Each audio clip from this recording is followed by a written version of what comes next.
노생그 사원 제인 오스틴 1817년.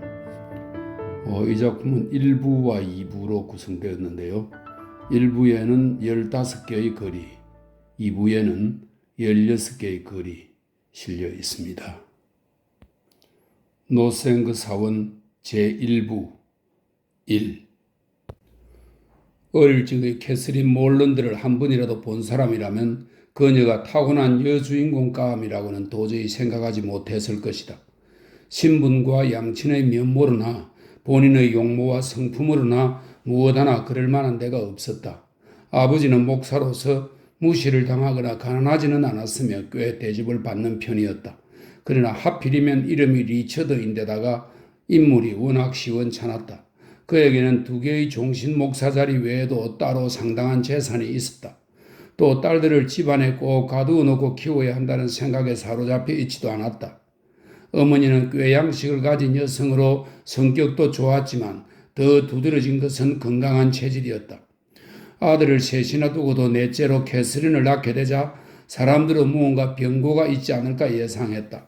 그러나 주변의 예상을 비웃기라도 하듯이 그녀는 계속해서 살아남았을 뿐만 아니라 그 후로도 자식을 6이나 더 낳아서 이들이 자라는 것을 지켜보았고 건강한 삶도 마음껏 누렸다.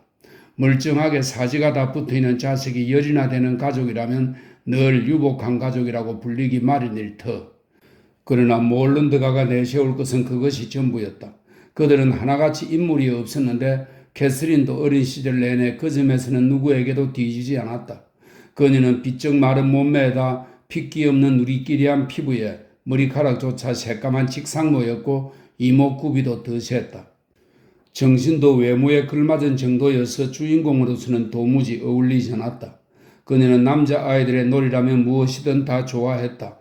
인형보다, 아니 그뿐 아니라 그보다 더 여주인공다운 어린 시절의 오락, 즉 동면 쥐를 보살피거나 카나리아를 키우거나 장미 등불에 물을 주는 것보다 크리켓을 훨씬 더 좋아했다. 사실 그녀는 정원에는 전혀 관심이 없었다. 꽃이라도 따온다면 그건 주로 심술을 부리기 위해서였다. 못하게 하면 더하는 청개구리 성품인지라 그리 여기도 무방할 터였다. 유별나기로는 지적 능력도 성량 못지 않았다. 가르쳐주기 전에는 어떤 것도 배우거나 이해하지 못했다. 때로는 가르쳐주는 것조차 이해하지 못했는데 워낙 주의가 산만한 데다 가끔씩 멍청하기도 했기 때문이다. 그녀의 어머니가 거지의 읍소를 외우게 하는 데만 3개월이 걸려서 결국 동생인 셸리가 언니보다 빨리 배웠다. 그렇다고 캐서린이 늘 멍청했던 것은 아니다. 절대 그렇지 않은 것이 토끼와 많은 친구들이란 우화는 잉글랜드의 어떤 여자애 못지않게 빨리 익혔던 것이다. 이 설명이 있습니다. 거지의 읍소는 당시 아이들을 독본으로 목사가 쓴 시이다. 토끼와 많은 친구들은 쉽게 쓴 우화집에 실린 우화이다 하는 설명이 있습니다. 어머니는 딸이 음악을 배웠으면 했다.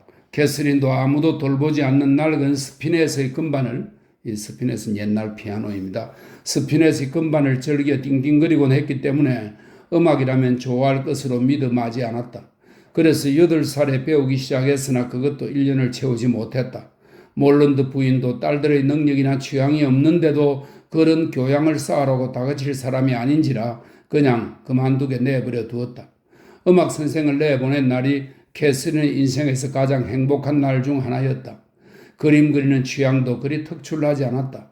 어머니에게서 편지의 겉표지를 얻거나 여분의 종이라도 손에 넣으면 집과 나무, 암탉과 병아리를 그려 그 방면의 솜씨를 선보이긴 했다.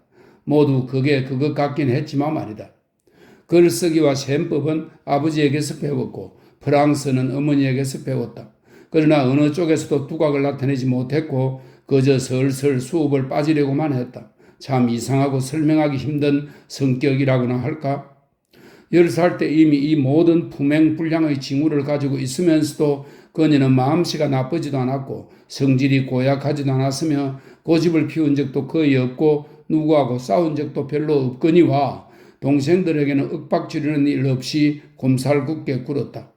더구나 그녀는 시끄럽고 왈가닥이어서 집 안에 처박혀서 깔끔하게 굴기보다는 집 뒤의 경사진 풀밭을 굴러내려오는 것을 세상 무엇보다 좋아했다.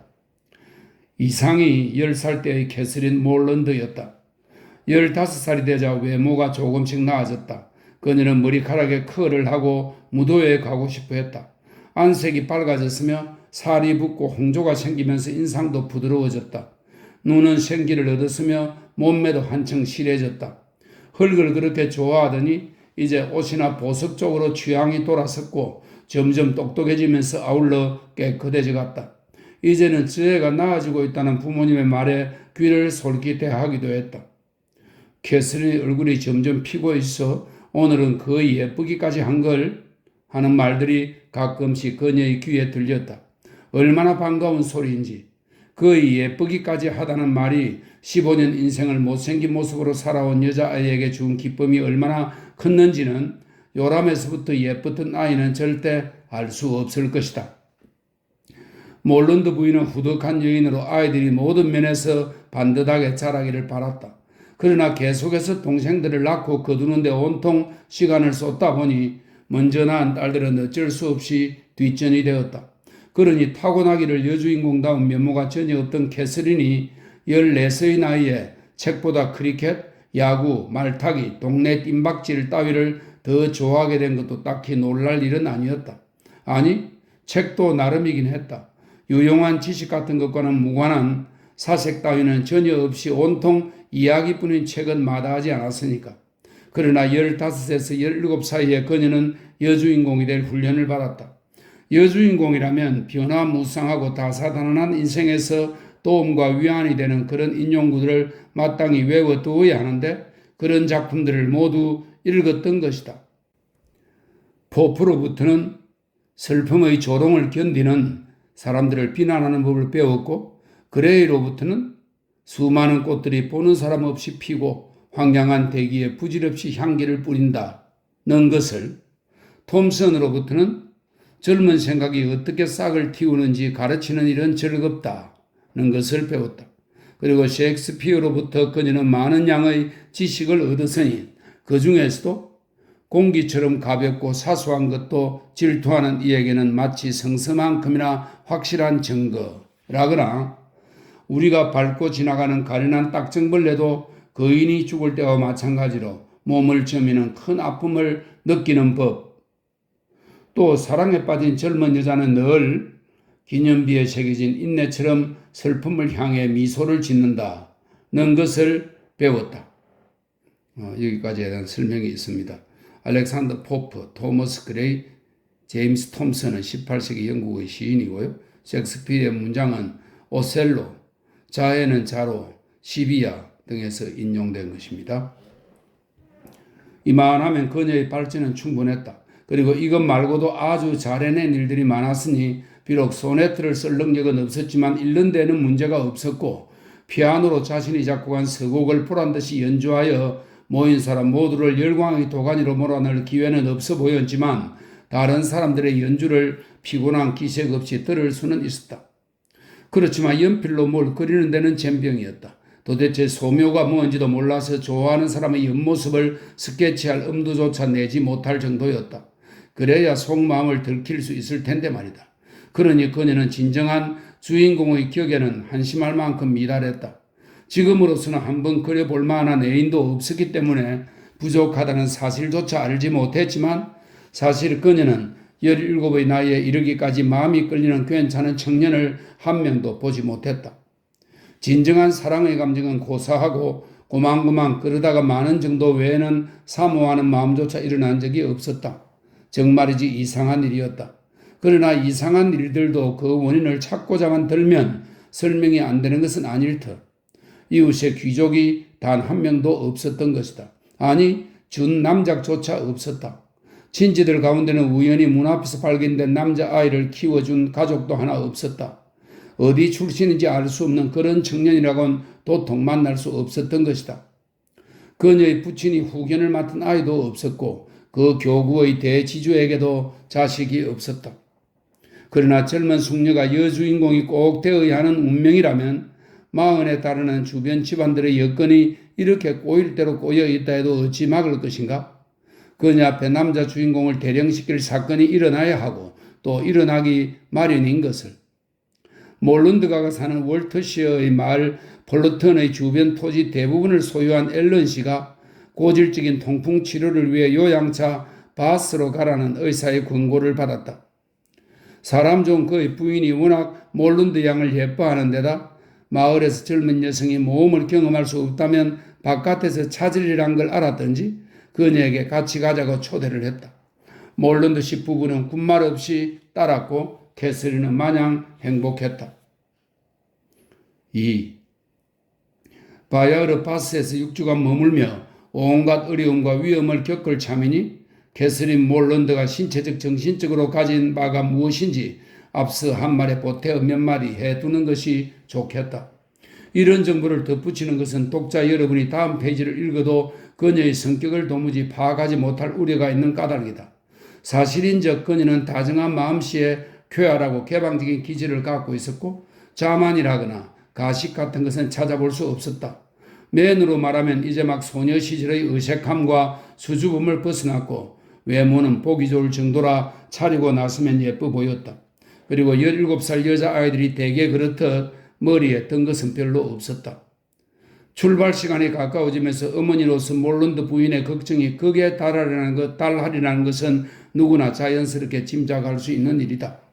이렇게 떨어져 지내게 되다니 사랑하는 캐서린에게 나쁜 일들이 닥칠지 모른다는 불길한 예감에 슬픔이 물밀듯이 밀려와 마지막 하루 이틀을 눈물로 적셔야 마땅했다.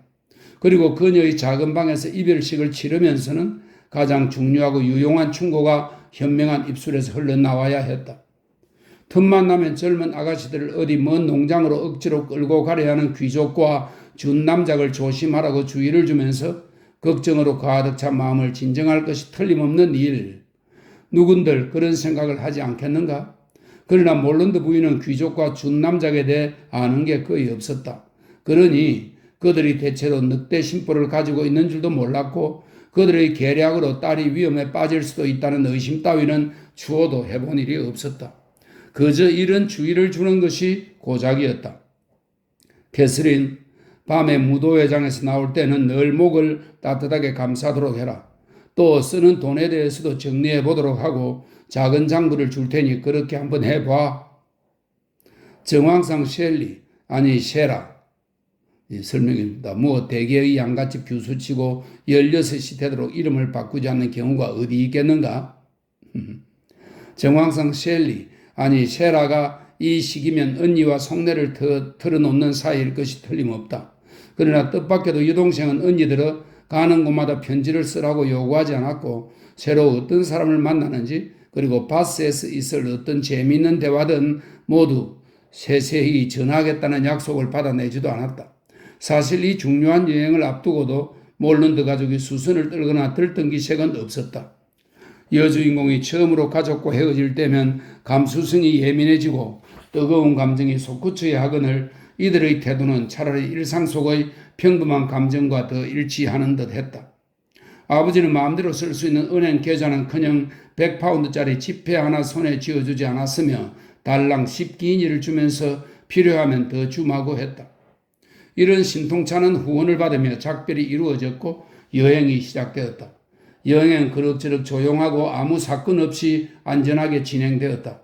강도나 폭풍우가 들이닥친 적도 없고 뜻밖의 행운으로 남자 주인공을 소개받는 반전도 없었다. 그나마 놀랄 일이라고 해봐야 앨런 부인이 여인 속에 자기의 남학신을 두고 온 것이 아닌가 걱정을 할 정도인데 그것도 다행히 근거가 없는 것으로 확인되었다. 그들은 바스에 도착했다.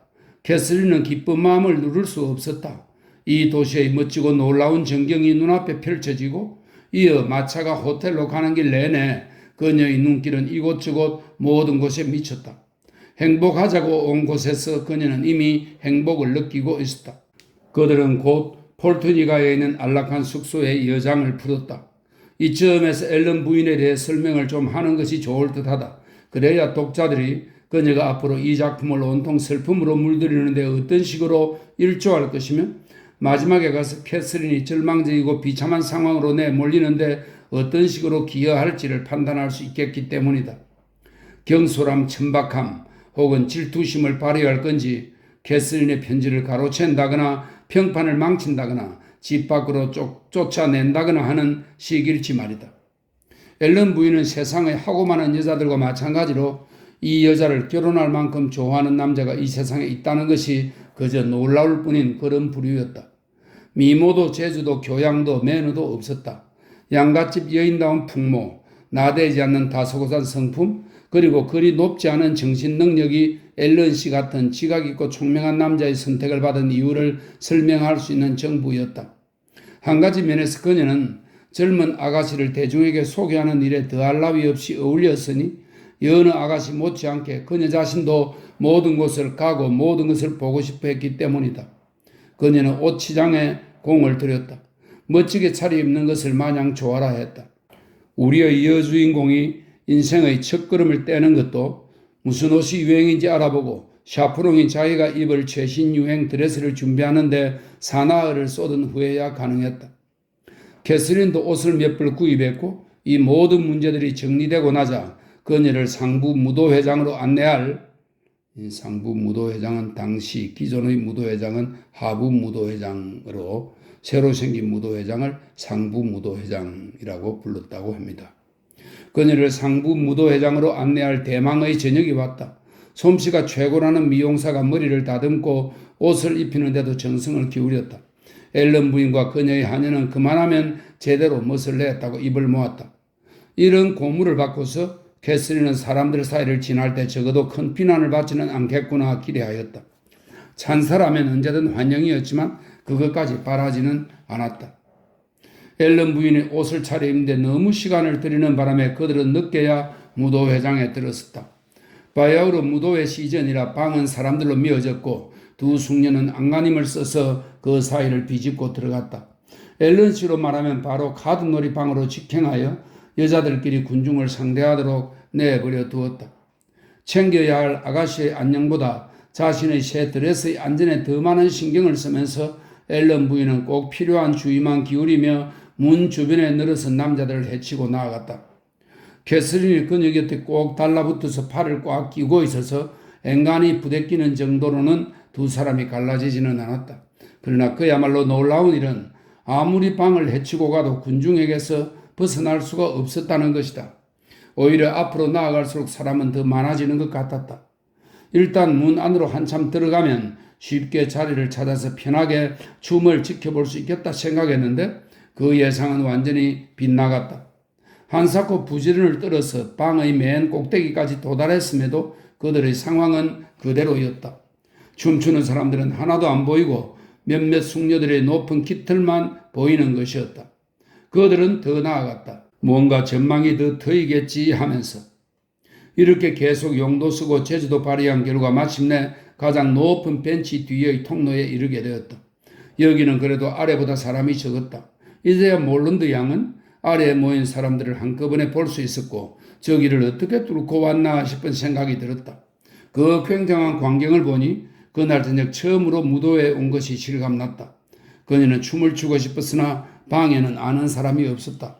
이런 상황에서 앨런 부인은 이따금 태평스럽게 이런 말을 던지는 것이 고작이었다. 얘야, 너가 춤출 수 있으면 좋겠다. 파트너를 얻을 수 있으면 좋겠어. 한동안 그녀의 젊은 친구는 이 말에 감사를 표했으나 너무 자주 되풀이되고 또 실현 가망성이 전혀 보이지 않자 마침내 피곤해져서 더 이상 고맙다는 말도 나오지 않았다. 그렇지만 그렇게 어렵사리 얻어낸 높은 곳에서의 휴식도 오래 즐길 수 없었다. 얼마 지나지 않아 사람들이 모두 차를 마시기 위해 움직였고 그들도 다른 사람들과 같이 빠져나가야 했다. 캐서린은 왠지 실망스러운 기분이 들었다. 끝도 없이 사람들에게 떠밀리는 것도 지겨웠다. 다들 비슷비슷해서 별 흥미도 안 가고 또 아는 얼굴도 없어서 감옥도 아니고 이게 뭐냐며 같이 짜증을 부릴 친구 하나 없었던 것이다. 마침내 차방에 도달했을 때도 같이 어울릴 무리도 없고 한번 기대어 볼 만한 아는 이도 없고 도와줄 신사도 하나 없어 어색함만 더했다. 앨런 씨는 그림자도 보이지 않았다. 주위를 돌아보았지만 달리 자리도 없어서 그들은 어느 테이블 끄트머리에 앉았다. 그 테이블에는 이미 한 무리의 사람들이 자리를 잡고 있었다. 거기서는 할 일도 전혀 없었거니와 따로 말을 건넬 사람도 없었다. 앨런 부인은 자리에 앉자마자 드레스를 손상 없이 유지했다는 사실을 자축했다. 찢어졌다면 정말 상심했을 거야? 하고 그녀가 말했다. 그렇지 않니? 모슬린이 아주 섬세해서 말이야. 이 방을 다 둘러봐도 이만한 건 없는 것 같아? 아무렴. 아는 사람이 한 사람도 없다니 너무 불편하네요. 캐서린이 속삭였다. 그래 얘야 하고 앨런 부인이 아주 평온한 어조로 대답했다. 그럼 불편하지. 이제 어떡하죠? 여기 신사숙녀분들이 우리가 왜 이 테이블에 앉아있나 하는 표정으로 쳐다보네요. 우리가 억지로 끼어든 것처럼 보일 텐데요. 그래 그런 꼴이구나. 정말 유쾌하지 않은 일이야. 아는 사람이 많으면 얼마나 좋을까? 한 사람이라도 있으면 좋겠어요. 그럼 가서 말이라도 붙이지요. 그러게 말이다 얘야. 누구라도 아는 사람 있으면 바로 합석할 텐데 작년에 스키는 애가 왔었는데 지금 있으면 좋으련만. 그냥 가야 하는 것 아닐까요? 차 마실 도구도 없고요. 없지 없어. 정말 짜증나는 일이야. 그렇지만 아직은 앉아있는 게 나을 것 같다. 이렇게 사람이 많은 데서는 넘어질 수도 있어. 얘야 내 머리가 어떠니? 떠밀리는 동안 흐트러지지 않았나 걱정이야? 아니요 아주 괜찮아요. 그런데 아주머니 이 많은 사람 중에 정말 아는 이가 한 사람도 없으세요? 틀림없이 있을 것 같은데요. 맹세코 없단다. 나도 있었으면 싶지만 아는 이가 많아서 너한테 파트너를 구해주고 싶은 게 나의 진심이야. 너가 춤을 춘다면 얼마나 좋겠니? 이상하게 생긴 여자가 있네. 걸치고 있는 드레스도 정말 이상하고 정말 구식이야. 저 등 좀 봐. 잠시 후 그들은 옆자리에 있는 사람에게서 자제안을 받았다. 제안은 감사의 말과 함께 받아들여졌고 이를 계기로 차를 군한 그 신사와 가벼운 대화를 나누었는데 그날 저녁 누군가가 그들에게 말을 건 것은 이때가 유일했다. 춤이 끝나자 그들을 찾아낸 앨런 씨가 동석하게 될 때까지는 말이다. 몰룬드 양? 하고 그가 앉자마자 말했다. 어때? 무도회가 마음에 드는지 모르겠네. 아주 마음에 들어요. 대답은 그렇게 했지만 하품이 나오는 것까지는 어쩌지 못했다. 캐서린이 춤출 수 있으면 좋겠어요. 그의 아내가 말했다. 우리가 파트너를 데려다 줄 수 있으면 좋겠는데 스키는 내가 작년 말고 올해 왔으면 좋았을 걸 그랬어요? 아니면 페리네라도 언젠가 그런 말을 한 적이 있거든요. 그랬다면 얘가 조지 페리하고 춤을 추었을 텐데 얘가 파트너를 못 만나서 참 아쉽네요. 다음번 저녁에는 나아지기를 기대해야지 하는 것이 앨런 씨의 위로였다. 춤이 끝나자 사람들이 흩어지기 시작했다. 남은 사람들이 좀 편하게 걸어 나올 만한 공간이 생겼다. 그리고 이제야말로 이번 저녁 행사에서 별로 두드러진 역할을 하지 못한 여주인공이라면 주목받고 찬양을 받아낼 수 있는 시간이었다. 5분마다 군중의 일부가 자리를 뜸으로써 그녀의 매력을 뽐낼 여지가 조금씩 넓어졌다. 조금 전만 해도 가까이 없던 많은 젊은 남자들이 이제 그녀를 보게 되었다. 그렇지만 그녀를 보자마자 놀라고 황홀한 얼굴로 말을 거는 사람도 없었고 저 여인이 누구지? 하는 열이 어린 속삭임이 방 안에 퍼지지도 않았으며 누군가에 의해서는 한 번이라도 여신이라고 불러지지도 않았다. 그렇지만 캐슬린의 모습은 매우 훌륭해서 3년 전에 그녀를 본 사람이라면 정말 놀랄 만큼 예뻐졌다고 생각했을 터였다. 실제로도 캐슬린은 눈길을 끌었고 약간의 찬사도 받았다. 신사 둘이 그녀를 두고 예쁜 여자라고 말하는 것을 자기 귀로 들었던 것이다. 이런 말은 제대로 효과를 발휘했다. 그녀는 즉각 그날 저녁이 이전 그 어느 때보다 즐거운 시간이었다고 생각하게 되었다. 그녀의 알량한 허영심이 만족된 것이다. 주인공다운 주인공이라면 자신의 매력을 기리는 소네트 15편은 받아야 느낄 법한 감사보다 더 큰 감사를 이 한마디 칭찬을 던진 두 청년에게 드리고 싶을 지경이었다. 이 정도로 사람들의 관심을 받았다는 사실에 완전히 만족하며 그녀는 대단히 흔쾌한 기분으로 경마차에 올랐다.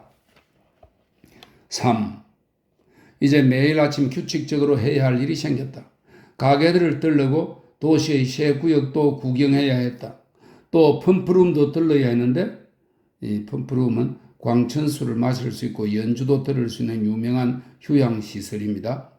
또 펌프룸도 들러야 했는데 거기서 1시간을 오르락내리락 하면서 거기 있는 사람들을 모두 봤지만 아무에게도 말을 걸지 못했다. 앨런 부인에게는 여전히 바스에 지인이 많았으면 하는 것이 최고의 소망이었으니 매일 아침 아무도 아는 사람이 없다는 것을 확인하고는 이 소망을 되풀이하는 것이었다. 그들은 하부 무도회장도 진출했다. 여기서는 우리의 여주인공에게 전보다 행운이 따랐다. 이 무도회의 주인이 매우 신사다운 청년을 파트너로 소개한 것이다. 그의 이름은 틸리였다. 나이는 24쯤 되어 보였고 키는 좀 큰 편이었으며 보기 좋은 용모에 생기 있는 눈은 총명해 보였고 딱히 미남이라고 하기는 못해도 그런 축에 속하는 편이었다. 말솜씨도 좋아서 캐슬리는 정말 운이 좋다고 느꼈다. 춤을 추는 동안에는 대화를 나눌 여유가 없었지만 차를 마시기 위해 자리에 앉았을 때 그녀는 짐작했던 대로 그가 상냥한 사람이라는 것을 알게 되었다. 그는 막힘없이 즐겁게 이야기를 이어갔고 그의 매너에는 짓궂지만 쾌활한 장난기가 묻어 있어서 잘 이해되지는 않아도 재미는 있었다. 주변의 이런저런 것에 대해 자연스럽게 몇 마디 주고받은 후 그가 불쑥 이렇게 말했다. 아가씨, 제가 미적거리느라 파트너 되는 분을 제대로 챙겨드리지 못했는데요. 바스에 오신 지 얼마나 되셨는지 묻지도 못했어요. 전에도 오신 적이 있는지, 상부 무도회장, 극장, 음악회에는 가신 적이 있는지, 이곳이 마음에 드시는지 등등에 대해서도요. 정말 소홀했습니다. 그렇지만 이제 이런 궁금증을 풀어주실 시간이 되시는지요? 그러시다면 바로 시작하겠습니다. 굳이 그런 수고를 하실 것까지야 있나요? 수고라고 할 것도 없습니다, 아가씨. 그런 다음 눈과 입은 짐짓 미소를 지은 채 목소리는 더 부드럽게 하고 웃음을 흘리면서 이렇게 덧붙였다. 바스에 오래 계셨나요, 아가씨? 일주일 정도 됐어요. 웃지 않으려고 애쓰며 캐서린이 답했다. 정말인가요? 짐짓 놀란 표정을 지으며 그가 말했다. 왜 그렇게 놀라시죠, 선생님? 왜냐고요? 그렇군요. 그가 자연스러운 어조로 돌아와서 말했다. 당신의 답변에 무언가 반응을 해야 할 것 같은데 놀라는 게 가장 쉬웠거든요. 그 정도면 무난하지 않았나 싶습니다만 자, 그럼 계속해 보지요. 전에도 이곳에 오신 적이 없습니까? 아가씨? 전혀 없어요. 역시 상부 무도회장에는 발걸음을 하셨던가요? 네, 선생님. 지난 월요일에 다녀왔어요. 극장에는 가보셨나요? 네, 선생님. 화요일에 연극에 갔어요. 연주회는요? 네, 선생님. 수요일에요. 그러면 전체적으로 바스에 만족하시나요? 네, 아주 좋아요. 자, 이제 제가 한번 능글맞게 웃어드려야겠고 그런 다음 우리 다시 이성을 찾으면 되겠습니다. 캐슬리는 떼어놓고 웃어도 좋을지 몰라서 고개를 돌렸다. 저에 대해 어떻게 생각하시는지 압니다. 그가 진지하게 말했다. 내일 당신 일기에 저는 한심한 인물로 등장하겠죠? 제 일기라고요? 네, 당신이 뭐라고 할지 정확하게 알아요. 금요일 하부 무도회장의 감, 푸른 장식이 달린 장가지 무늬의 모슬린 옷을 입고 수수한 검은 신을 신음, 괜찮은 차림새. 그러나 괴상하고 덜떨어진 사람한테 이상하게 괴롭힘을 당함. 자기와 춤을 추게 하더니 말도 안 되는 소리로 나를 성가시게 함. 저야 그런 소리를 할 리가 없죠. 당신이 해야 할 말을 해드릴까요? 원하신다면.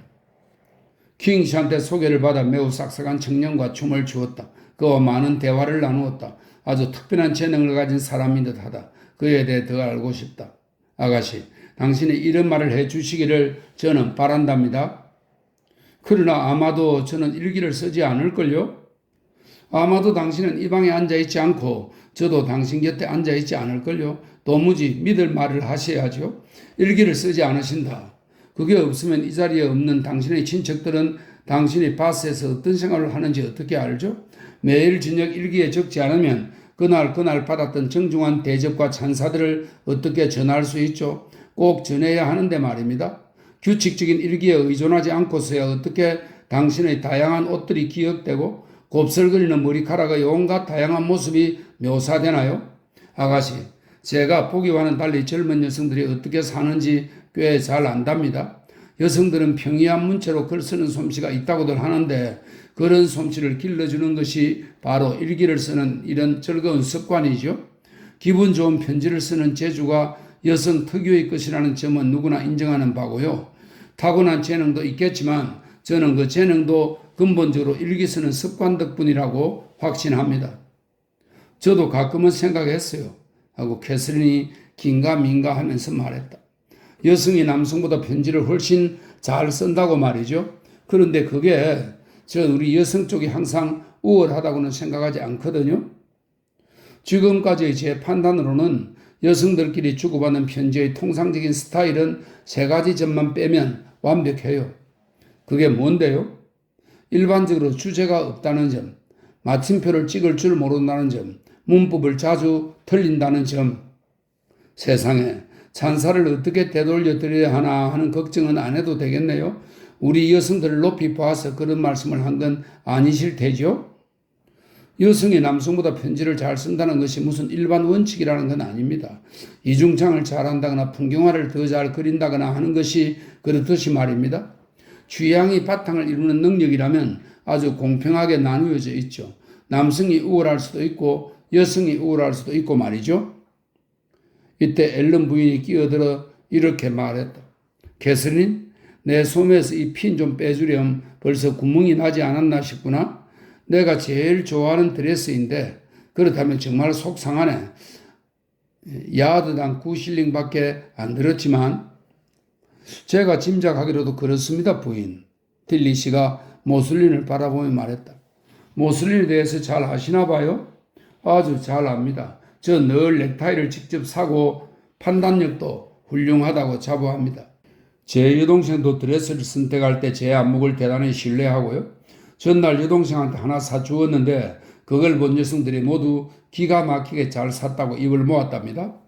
야드당 5실링을 주고 샀는데 진짜 인도 모슬린이었죠. 앨런 부인은 그의 뛰어난 재주에 놀라움을 감추지 못했다. 남자들은 대개 그런 데는 문외한인데 하고 그녀가 말했다. 앨런 씨는 옷을 바꿔 입어도 구별도 하지 못한다니까 여동생은 참 좋겠어요. 저도 그러기를 바랍니다, 부인. 몰런드 양의 드레스에 대해서는 어떻게 생각해요? 아주 예쁩니다, 부인. 진지하게 살펴보면서 그가 말했다. 그렇지만 세탁이 잘 될지는 모르겠군요. 올이 풀리지 않을까 싶네요. 어떻게 그렇게? 캐서린이 웃으면서 말했다. 그녀는 이상하신가요? 하고 말할 뻔했다. 나도 같은 생각이에요. 앨런 부인이 대꾸했다. 그래서 몰런드 양의 옷을 살 때 그렇게 말했어요. 그렇지만 부인, 아시다시피 모슬린은 늘 무언가 다른 걸로 변신하는 법이죠.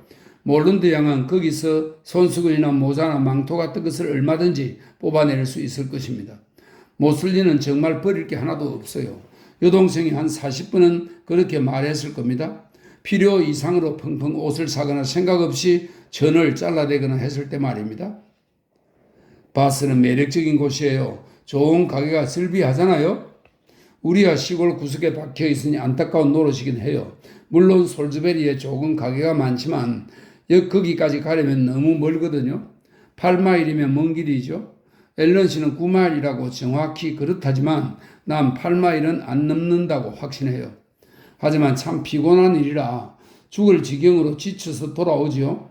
그런데 여기서는 문 밖에 나서서 5분 후면 물건을 구할 수 있으니까.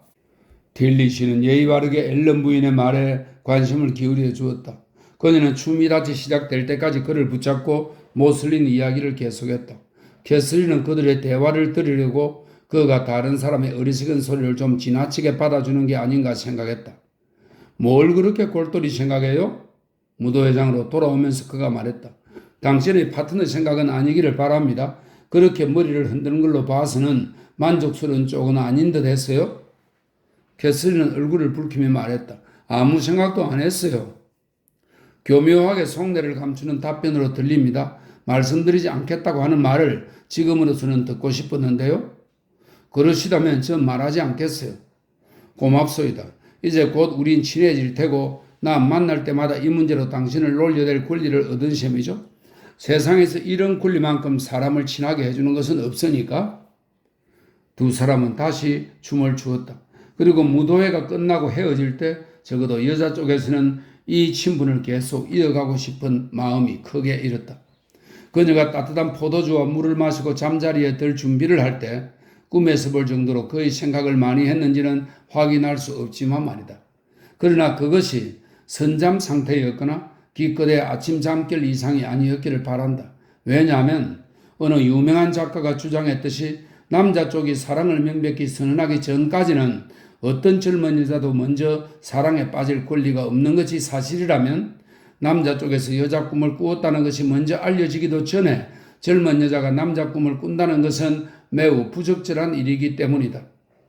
앨런 씨가 머릿속으로 과연 틸리 씨가 꿈꾸는 자 혹은 사랑하는 자로서 적합할까 하는 생각까지야 아직 하지 않았을 테지만 주변에 문의해 본 결과 만족스럽게도 자기가 보살피는 젊은 처녀를 위해 알고 지내기에는 전혀 하자가 없다는 답변이 들려왔다.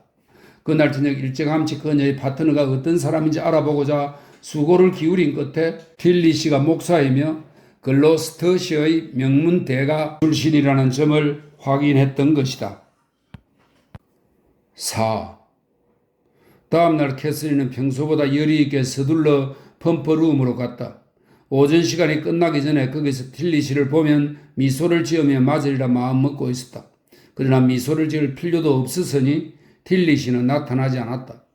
인기 시간대인지라 정작 그는 없는데 바스에 있는 모든 인간이 조금씩 시차를 두고 모습을 드러냈다. 수많은 사람들이 무리를 지어서 매 순간 들락날락 계단을 오르락내리락 했다. 관심이 가는 사람도 보고 싶은 사람도 없었다. 오직 그만이 그곳에 없었다. 바스는 정말 즐거운 곳이야. 피곤해질 때까지 이리저리 방을 돌아다닌 후 큰 시계 아래 앉았을 때 앨런 부인이 말했다. 그런데 여기에 아는 사람까지 있다면 얼마나 기쁠까? 지금까지 이런 심정을 입버릇처럼 토로했지만 아무런 진전이 없던 터라 앨런 부인으로서도 딱히 이번이라고 뭔가 좋은 결과가 있을 것이라고 희망할 근거는 없었다. 그러나 우리는 지치지 않고 부지런을 떨면 원하는 것을 얻듯이 무엇에도 절망하지 않고 버티면 소득이 있을 것이라는 말을 익히 들어왔다.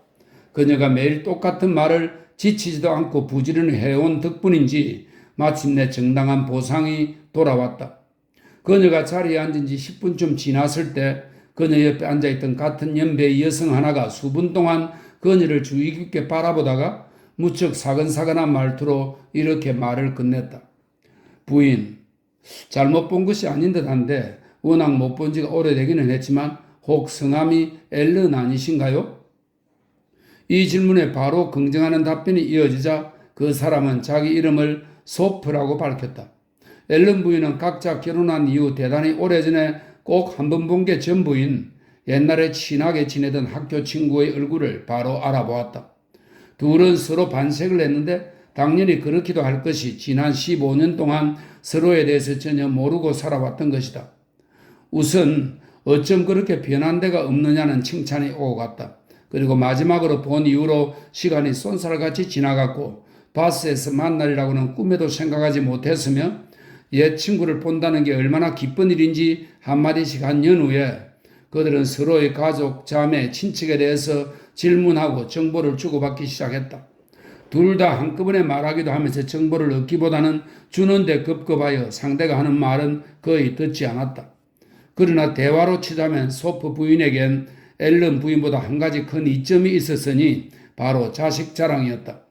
그녀는 자기 아들들의 재능과 딸들의 미모에 대해 시시콜콜 늘어놓았는데 자식들이 처한 상황이나 전망이 각기 달라서 존은 옥스퍼드에 다니고 에드워드는 머천트 테일러 학교에 다니고 월리엄은 해군에 있으나 이 삼형제가 모두 자기 자리에서 어느 누구보다 사랑받고 존경받고 있다는 것이다.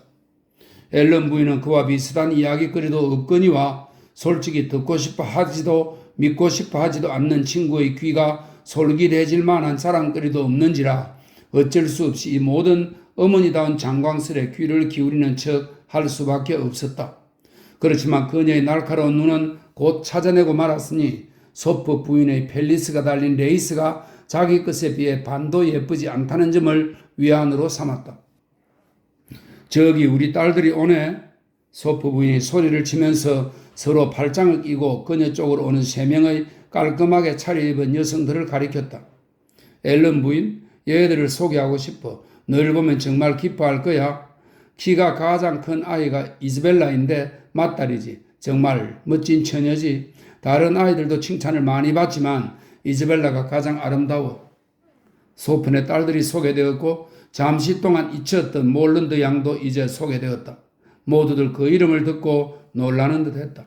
그리고 마더니가 아주 정중하게 그녀에게 말을 건넨 후 동생들에게 이렇게 큰 소리로 말했다. 몰런드 양은 정말 자기 오빠를 꼭 닮았네. 그래, 빼다 박았구나. 그녀의 어머니가 소리쳤다. 그리고 어디서 봐도 그분 여동생인 걸 알겠는걸? 다들 이 말을 두세 번 되풀이했다. 캐슬리는 잠시 놀랐다. 그러나 소프 부인과 딸들이 제임스 몰런드 씨와 알게 된 사연을 이야기했고 그러자 캐슬린도 곧 큰오빠가 최근 대학에서 소프라는 이름의 청년과 친해졌고 크리스마스 방학의 마지막 주를 런던 근처에 사는 그의 가족과 보냈다는 것을 기억해냈다. 모든 일이 설명되었고 소픈의 딸들 입에서 그녀와 더 잘 알고 싶다는 둥, 오빠끼리 친구 사이이니 이미 친구 아니냐는 둥 자상하고 친절한 말들이 쏟아져 나왔다. 이 말을 들은 캐슬리는 너무도 기뻐 자기가 구사할 수 있는 온갖 예쁜 표현으로 응답했다. 그리고 우정의 첫 증거로서 그녀는 곧 맞이인 소프 양이 건네는 팔을 끼고 방 안을 한 바퀴 같이 돌았다. 캐슬리는 바스에서 친구를 사귀게 된 것이 기뻤고 소프 양과 대화하는 동안에는 틸리 씨를 거의 잊기까지 했다. 시련의 고통을 잊는 데는 역시 우정이 가장 훌륭한 방향제였다. 그들은 드레스, 무도회, 남녀 사이의 직접거림, 이상한 사람이나 물건 같은 것에 대해 대화를 나누었는데 이런 주제는 대개 부담 없이 이야기하다 보면 갑자기 친해진 젊은 숙녀들을 더 가깝게 해주는 법이다. 그런데 소프 양은 몰런드 양보다 나이가 4살 더 많아서 적어도 4년치 10견은 더 있었기 때문에 이런 이야기를 하는 데 있어서도 확실히 유리했다. 그녀는 바스의 무도회를 텀브리지의 무도회와 비교할 수 있었고 바스의 옷차림을 런던의 그것과 비교할 수 있었다. 요즘 유행하는 옷차림에 대한 새 친구의 생각을 시정해 줄 수 있었고 서로 미소만 주고받은 신사와 숙녀 사이에 밀고 당김이 벌어지고 있음을 발견할 수 있었고 빽빽한 군중 가운데서 이상한 사람을 집어낼 수 있었다. 캐슬린으로서는 생전 처음 접하는 능력이라 경탄하지 않을 수 없었다. 자연스럽게 존경심이 일어서 오히려 친해지기가 어려울 지경이었다. 소프 양이 서슴없이 쾌활하게 이렇게 그녀와 알게 된 기쁨을 자주 표현하여 경외의 감정은 누그러뜨리고 부드러운 애정만 남겨놓지 않았더라면 말이다. 호감이 점점 커지다 보니 펌프룸에서 6바퀴를 도는 것으로는 부족했다. 모두 그 방을 함께 떠나게 되자 소프 양은 몰런드 양을 앨런 씨의 집 문 앞까지 발에다 주었고 밤에 극장에서 건너다 볼 수 있고 다음날 아침 같은 예배당에서 기도를 드린다는 사실을 알고 난 이후에야 서로 안도하면서 애정을 담뿍 담은 긴 악수를 끝으로 헤어질 수 있었다. 그러고 나서 캐슬리는 바로 2층으로 올라가 거실 창문으로 소프 양이 거리를 따라 내려가는 모습을 지켜보았다.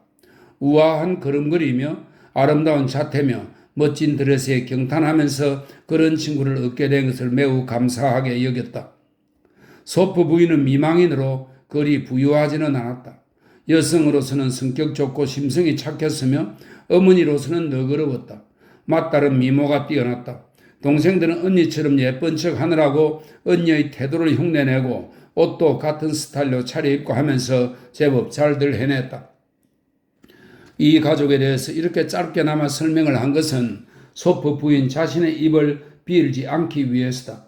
부인이 직접 과거에 겪은 이런저런 고생담을 길고 상세하게 말하다가는 다음 서너 장을 잡아먹을지도 모를 일이다.